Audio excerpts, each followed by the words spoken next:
You're listening to The Night In Show, a podcast that joins you in the trenches after your kids have hopefully gone to sleep for the night.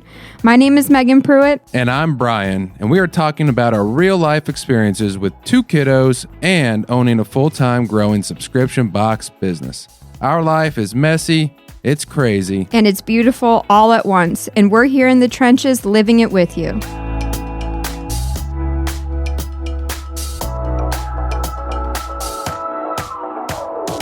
Hello to the podcast world. This is our first podcast. We're so excited to have you join us for the Night In Show. This is something that we've been throwing around for a long time. I'm your host, Megan. and I'm Brian. And we just thank you so much for taking time out of your day. Like it said in our intro, we're right there in the trenches, living it with you. We're the parents to 2 children, running a business with a bunch of full-time employees and headaches and struggles and triumphs. And we're just so glad that you're joining us. Yeah, hopefully, hopefully the whoever's listening can relate to us. I think that's the main goal, and maybe they can take something from us and apply it to their own lives. I mean, that's what we're trying to do, I guess. Absolutely. Just in the trenches, living it with you. So I thought a good place to start for this podcast would be talking about kind of where we are in this moment and kind of giving like an audit of our life present. And then we will chronologically go backwards and talk about how in the world we got here, because most of it was by accident. We never saw it coming. But why don't you tell them a little bit about what we're doing right now? Well, yeah, right now, I mean, gosh, we're doing a lot. It's kind of surreal when we kind of look back on where we started, which was in our kitchen and living room with date night in, and where we are now. It's kind of surreal, really. Yeah. We have 2 kids. Well, yeah. I mean, personally, we got 2 kids. We got a 5-year-old and an almost 3-year-old. So kind of learning how to be a parent and doing the best we can as parents, which hopefully, throughout these podcasts, we kind of shine some light on that aspect too. I mean, hopefully this doesn't become just like a giant business talk thing. I mean, I want it to be kind of insight into like real life. This is what it's like working with your spouse, which is, I guess, Interesting. Yeah. I mean, in a good way, a good way, for sure. Balancing the demands of owning a business and being parents. That's something that I think we'll be passionate about talking about, and how we're finding our way doing it while we don't live by family. That's been a huge thing for all of us. Yeah, I mean, there's a whole bunch of other things like managing employees. Yeah. What it's like to do that. I mean, and then the subscription box industry. I mean, in general, it's so new still, and the challenges that you face. There's not really a book that you can read to figure out and find your answers to the problem. There's a lot of trial and error, and it's been a long journey. It's been fun. So just to kind of recap, we have 2 kids, 5 and turning 3 on the 23rd. I don't know when that happened. We have 2 subscription box businesses. We have Date Night In, which sends a date night to your customer's door. And I would say that date night was really the driving force behind starting this podcast, because we quickly found out that Date Night In fulfills a need. It solves a problem. And we can't tell you guys how many emails that we get from people or Facebook messages. And in the early days, I would be up feeding Hudson in the middle of the night, talking to other moms or, wives on Facebook, and they would be like, I'm in it. I'm in the trenches. I have a newborn. I'm not going to get out for a date night. This is the perfect solution. And so we know we're in a peer of like-minded stage people.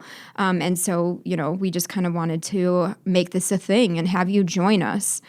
We also have Kids Night In, which was very much an evolution for us from our daughter. While we needed the date night in while Hutsie and Faye were younger, as Faye grew older, these real life kind of moments started presenting themselves. And so we started Kids Night In box that really packages life lessons that maybe aren't getting taught in school. They're fleeting moments as you're going through kind of your day-to-day life, but we wanted to formalize them, couple them with a book, make them fun and engaging, and really have you tackle some like serious life lessons. Yeah, well, I mean, I think that anything that we've done or any kind of business that we've created thus far, it's been it's been businesses that we can really relate to, such as the Date Night Inbox and how it got started. It was based off of a need that we were going through as new parents, struggling with, I guess, trying to find time for our own marriage, and coming up with a creative, cool idea that I think other people can really relate to. And then again, with the Kids Night In, it's the same thing. It's really, I kind of think it's more of like a family box. It's Yeah. really a chance for parents and kids. Have it all planned for you. Yeah, you have it all planned for you. You have an activity, some type of I don't know, some type of activity to do together. And the boxes are really creative. And it's just cool from those beginnings to growing to having brand managers here at the company Yeah, to so help. we have 10 full-time employees, which is just crazy. And for me personally was really something that was not my strong suit. I think being like in that leadership role was something that was much more natural for Brian, and that could be its own podcast in itself. But it was something that I enjoy, like the creative side of the business, but all of a sudden managing 10 people and figuring out how to keep them moving and handing off day-to-day duties to make that ship sail more smoothly was definitely a learning process for me, and is something that I think we have worked really hard on over the last, I would say, like year, and it's now become a pleasure. I now really enjoy managing 10 people. It's just something that to see like people own their work and have it come alive, it's been a really neat experience. Yeah, well, you're definitely the creative one in between us two. That's for sure. Yeah, but I think you were made to manage people. So Well, I appreciate that. Well, thanks. Golly, we got to do geez. more podcasts. Yeah, I'm getting lots of you like this, compliments now. Yeah, definitely. Yeah, absolutely. Well, So, it helps though having the team that we have, though. yeah, I mean, totally. everything that That we've could be its own accomplished, podcast too. Yeah, I mean, our team of people they've just been tremendous, and yeah, absolutely. and A really, really good team. surrounding ourselves with other creative and like-minded people. It's hard to find those people. It is. It's challenging, but man, we got a good group right now. Yeah, we've made a little family for sure. Yeah. And so we have some remote teams, so we do handle that kind of aspect of the business as well. And then something that has recently presented itself, but we've been throwing around for a long time, is we also have a business called Subbox Hive, where we provide white label subscription box services. And you might be wondering what that means. Basically, an existing business that might want to kind of cash in on the reoccurring revenue model, we help them bring subscription boxes to the market. We had this moment where not only did we have proof of concept, but we've made over $10 million in revenue. And it was kind of like, okay, we know how to do this and we know how to do it well. And we have a warehouse and we have everything in place where we could plug other people into this model and we could hyper accelerate all of our clients' success. And so that's something that we've recently announced, and it's going incredibly well. And I kind of think will be like our next chapter of the business. Yeah, I mean, and then we still have the whole fulfillment side of the business as well, where we actually offer kitting and packaging services to other subscription box companies who may already have the subscription services available, but need someone to actually package and fulfill the boxes. Yeah, absolutely. So I think this would be a perfect time, speaking of kitting, to talk about how did we get here? How did we get to this 11,000 square foot warehouse and office? And how did this become your full-time role? Well, it's God. It feels like it was just yesterday, really. But we've been at it for almost 3 years now. I mean, I can't believe we've been at it for 3 years. I like to tell people like we had twins. We had Hudson and Date Night In, literally at like. But It's funny because whenever somebody asks me how long I've been doing this for, I'm always like, well, in my head, I do quick math. I'm like, well, Hudson's almost 3, so we've been doing it for almost 3 years now. Yeah. It's just because it essentially was born at the same time. I know. And while we'd be like packing boxes in our own house, Hudson was like on the countertop in his like car seat as like a newborn. It's just so crazy. And then we had a like placement in BuzzFeed, in November. Hudson was born in October. And I can remember like we hadn't slept. Hudson was born in September. September. Sorry, September. Yeah, Hudson was I born in always do September. that. Yeah, second kid syndrome. Second kid. 100%. So bad. And so basically, like I can just remember so sleepless, and all of a sudden we like woke up and we had over 3,000 orders, and we were doing this in our house. It was tiny. We were renting at the time because you were scouting with the Cardinals, and it was like, how in the heck are we going to make this happen? And we just did. But we quickly found out that the logistical component of this business was going to be the most difficult. So I think you should tell people how you left, your like dream job to help make this all a success.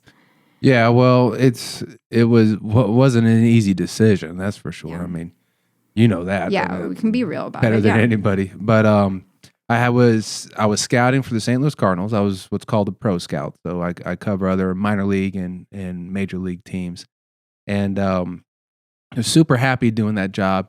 It might come as a shock to probably most viewers, but scouts don't make that much money, And it's not glamorous as you would think. and when you're making not as much money as you probably should be, and you're spending 20, 25 days out of the month in a hotel room and on the road.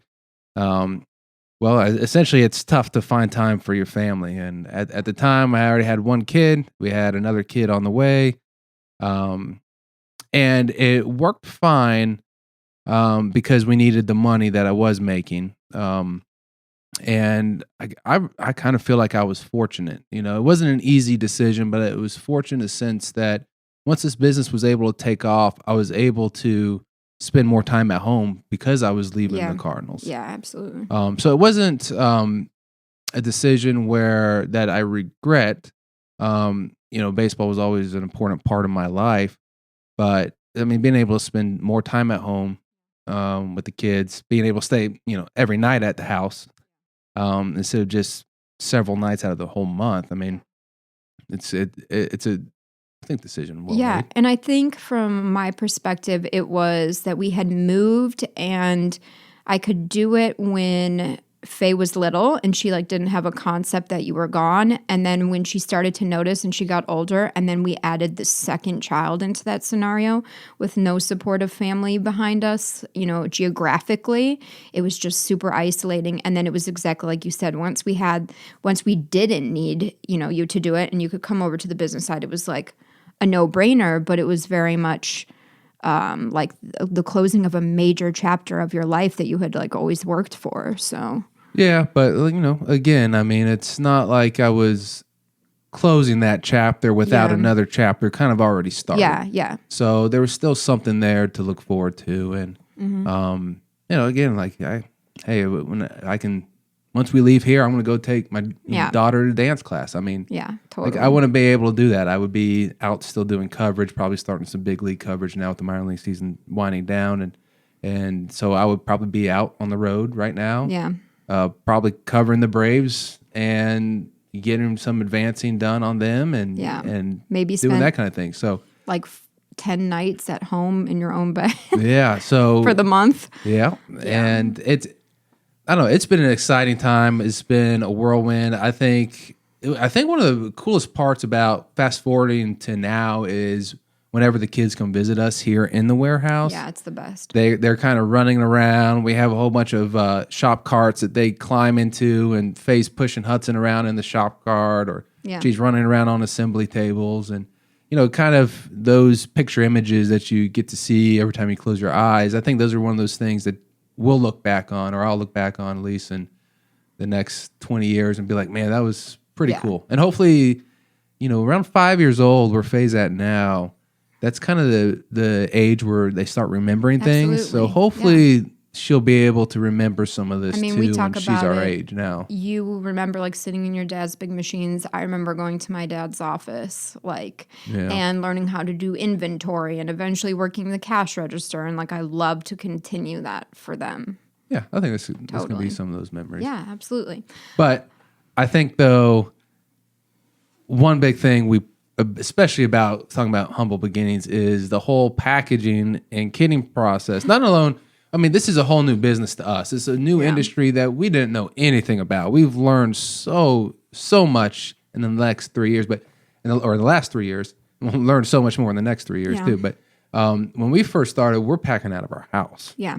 Which a lot of people in the subscription box industry, for anyone that's starting, we know you probably did the same or are doing the same and are in it right now.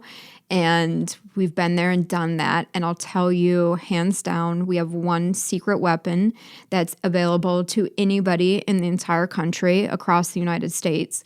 And that is using a underutilized workforce in America, period. So we work with an agency called the Tri-Development Agency of Aiken County.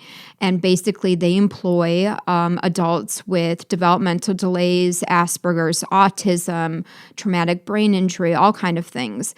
And they are wonderful. They need the jobs. And we've been using them for a good long while. And I always say, no matter how big we get, they will always have a home here.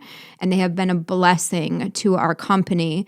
Why don't you talk a little bit about the error rate of what we were seeing when we were with previous fulfillment partners versus what we see now? Oh gosh, well, when we were using a third party logistics company. Actually, we were using a couple different ones because the experience with each one was equally disappointing. Yeah, I mean, it was so frustrating. all right, let's just drill through it so they can understand. In our most peak season of our largest growth we have ever experienced, we got a call saying a batch. Now, a batch is usually 500 customers. Weeks, we're talking like weeks after our main shipment has gone out, and we are backed up now to Christmas. People want our boxes to be underneath the tree. Oh, a batch of 500 didn't go out. And we're like, what? How does this get overseen? We would have delays in missing products, things put in upside down, or the presentation of unboxing that's so critical would just be completely to the wayside. Like, it was just a nightmare. It was an absolute nightmare. It's just so frustrating because you go with a third-party logistics company. So you go with a company who it's supposed to be the can experts. Inbound all of your items that go into the boxes themselves, assemble everything, kit everything into the box, slap the labels on, and then outbound it, get it out of there. Yeah. Right? And they promise you that they're going to do it the right way, and they're going to do all these things for you.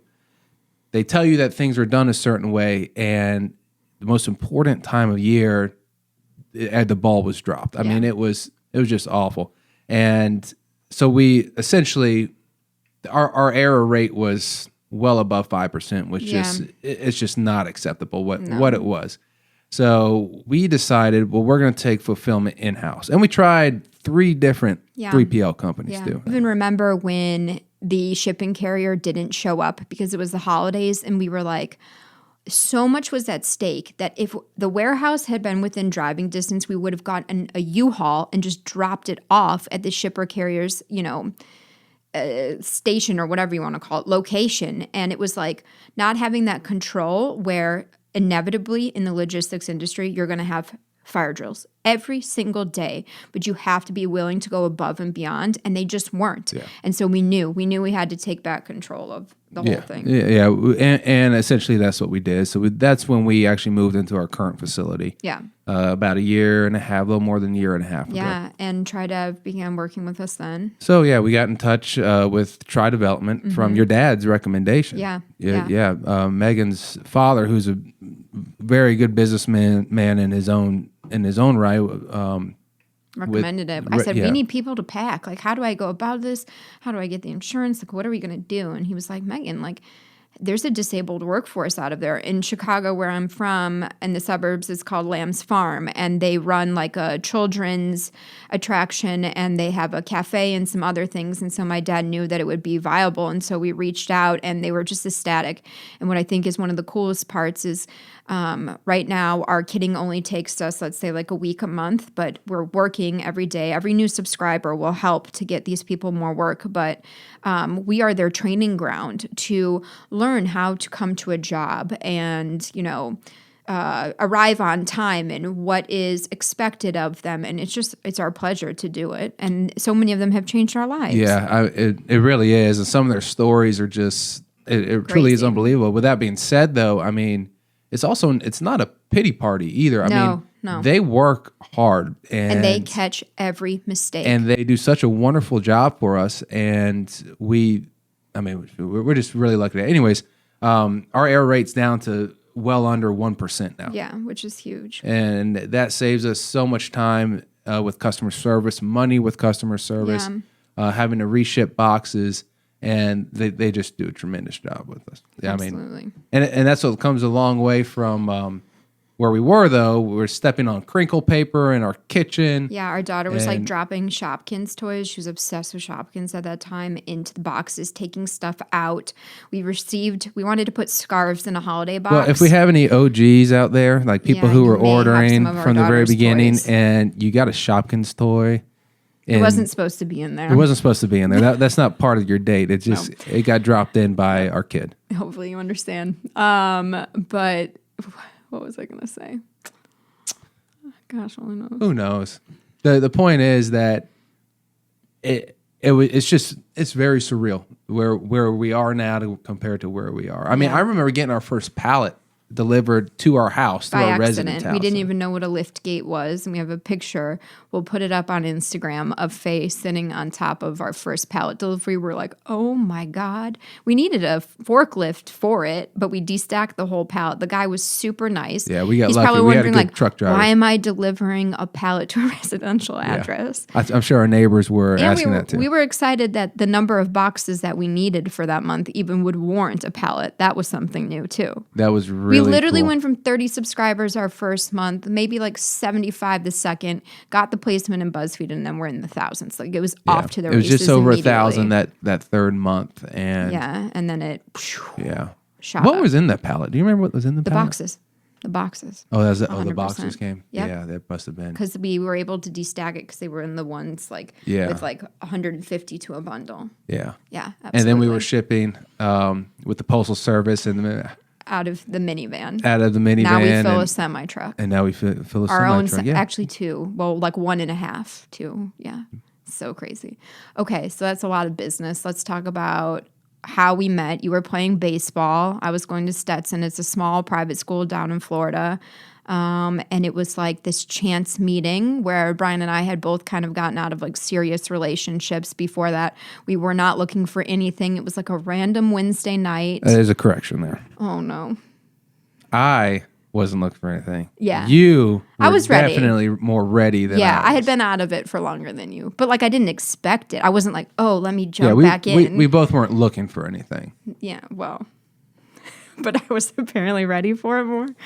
Yeah, I mean, you were more open to it than I was. Yeah, okay. That's true. You fought it a little bit, which is interesting because then he was the first one to say I love you, which I think is like kind of cool because it flipped the script a little bit. And then ever since we like made... Do you remember where it was? Where I said I love you? I think so. At the barn in Sanford. Yeah. Sanford, Florida, at a country line dancing bar, and that's where it was. But I would say since that moment, like it's always just been you and I. There's never been anybody else. We never had any questions. We were like fully committed and we just like made our lives work. But the most important thing of like why I think we had success is like when it was your turn, it was your turn. And when it's my turn, it's my turn. And like we always are willing to give something to each other. And I just think while you're starting to get your relationship off the ground, to make two paths go in the exact same direction successfully is something that's difficult. And I do think that's why like we are here today, you know? Yeah, it's a lot of give and take. It's not easy because we're around each other all the time. Yep. You know, and that's something so drastically different than when we started because you were always playing. You were in the minor leagues. Like I always just kind of did my own thing. Even when the kids were little, I was doing my own thing. And like now here we are 24/7. Right. So exactly. I mean, when we first met, I'm playing baseball in college. So my days and nights and your focus is baseball. Are on baseball. Becoming your career. Trying to get drafted, trying to, go through that whole grind. And, if any spouses of baseball players or spouses of coaches or any baseball players happen to be listening, then y'all know what I'm talking about. And even other athletes, not just baseball in general, then you guys kind of know what we're talking about, where the sport tends to come first. Yeah. And that was basically my whole life from college, pro ball, into coaching, and then into scouting. Yeah. And kids change your perspective on things quite a bit. Yeah. And that definitely was the case for me. But also at the same time, it's an adjustment once you get away from the game in whatever capacity, and you're coaching, scouting, playing. Once you get out of it, and you're so used to being on your own and only worrying about yourself. Yeah. To being, be saying thrown into isn't the right word, but being put back into a situation where you really have to consider other people, and not only other people, but people who really mean a lot to you. Yeah. And so it's an adjustment, but I mean, we've been going for 2 years of this kind of living now. And even more than that, 2.5 years though. Yeah, absolutely. And before that, I'm from Chicago. I say Chicago. It's a small town, Lake Forest. It's outside of the city. A very, oh gosh, you could only dream of an upbringing like I had. Just so fortunate. My grandparents are both entrepreneurs. On my mom's side, my grandfather was like off the boat. Came over with $5 in his pocket and was the American dream, truly. And I have to think Sicilian, yeah, that's important. I have to think that some part of that is inside of me. My dad is the owner of a third-generation office supply business, and so I've kind of just always grown up watching it and seeing it. My dad would bring me to like board meeting talks and presentations and things like that. So I was always just exposed to it from a young age. I would be in his we got to dig this up. I was in one of his radio commercials. Oh yeah, yeah, we should do it. That would be something. Well, once we get that, we'll plug it in. That'll be good. It's on tape. God only knows. I don't even think it exists anywhere anymore. I was at his ribbon cutting, but that's just kind of like who I've always been. I always knew I wanted to do something in business. I like dabbled. Well, I mean, we graduated. I did. You graduated a year later, but in the worst economy that we could have ever graduated in. And so I was kind of like, shout out to all the people who graduated in the 2008, 2009 time frame. And we feel you. Yeah, absolutely. And so I was kind of like, what in the world am I going to do? And so everyone was leasing because people were, losing their homes and horrible things were happening. So I got into the apartment leasing business. Had some really great experience with that, but knew I wanted to get my master's degree in internet marketing. So I went to a different kind of like agency world for a little while, and then had my own business doing social media marketing. And then when I was getting ready to give birth to Hudson, I was like, I just need a minute. And so I was unemployed. You were doing your own thing, and I was bored. I'm just not meant to be the stay-at-home mom that doesn't have other things. Like, love my children. It's a whole nother episode in itself, but I wanted to work, but I wanted something small. So I said to Brian, like, well, we're never going to get out for a date night. And I was like, why don't we like deliver it to somebody's door? And Brian was like, no, why don't we? And so I was like, all right. And so I mocked up a box, and it just, it just all off to the station running. And then I think we got childcare for Hudson when he was 6 months, and we've been working full time ever since then. Yeah. Yeah. I remember what game. I just remember sitting in the stands and getting the text message saying, hey, I got this really good idea. Yeah. Why don't you talk a little bit quickly about your upbringing and where you're from? Well, I'm from a different place than where Megan's from. She's from where it's really, really cold. I'm from where it's really, really hot in the great city of Miami, Florida. Go Canes. And although right now it's hard to admit it right now. It's kind of been a rough start for us this year. But hey, if you bleed orange and green, then you got to stay with them. But grew up in Miami. For ever since I was 8 years old, baseball really was my life. I mean, that's basically what I did, what I wanted to do. Eat, sleep, dream about it. Wake up, do it all over again, kind of deal. But my mom is a nurse. Mm-hmm. She took a little pause. She took a pause.